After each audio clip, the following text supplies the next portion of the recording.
saucās Garenās piles. Skatām viņu ir no 19. aprīļa līdz 21. maijam. Izstāde ir par, tur ir tas citāts sākumā apskatāms, bija no Lema par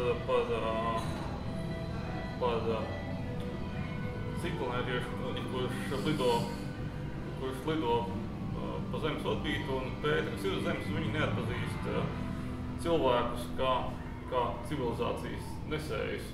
Viņi redz visādas mašīnas, tālāk viņi nesaprast, ka tos radījuši cilvēki. Tas ir tā parastā tēma, saskarsme ar kaut kādu svešu, pavisam savādāku saprātu. Un tā izstāde ir savā ziņā par to, ka mūsu pašu saprāts mums ir pavisam svešu. Tādi motīvi, kas attēloši šīs gleznās, viņi ir izvēlēti it kā radušies nejauši, es nevaru izskaidrot, kāpēc viņi ir tieši tādi. Bet tad viņi ir izgājuši caur kādai atlasējuši visu, kas ienāk prātā, kā gleznoja, bet tāpat arī tie kritēriji neskaidri, kāpēc izvēlos to. Es izvēlējos šo citātu. Pirmkārt, tāpēc, ka mums šis citāts ļoti patīk.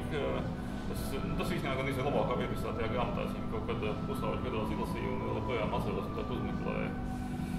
Un tas ir tāds motīvs, kas Lemam vienmēr ir, arī Solaris, teiksim, ir tāds svešs, mums nesaprotams saprāts, kurš skatās uz visu kaut kā pavisam savādāk, bez mūsu konvencijām, kuras īstenībā lielā mērā nosaka mūsu fizioloģiju.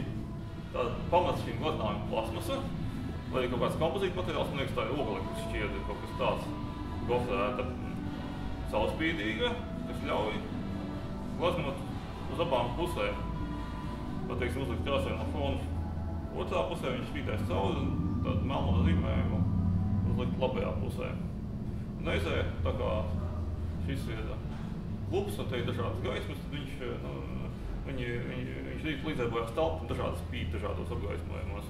Es gāju vienkārši par celtniecības preču veikalu, skatījos, kāds materiāls varētu būt, un šitas man uzreiz iepatikās, un man liekas, pareizi ir tā, viņš tā, ka viņi tiek klāts kāds siltumīgs, kaut kas tāds.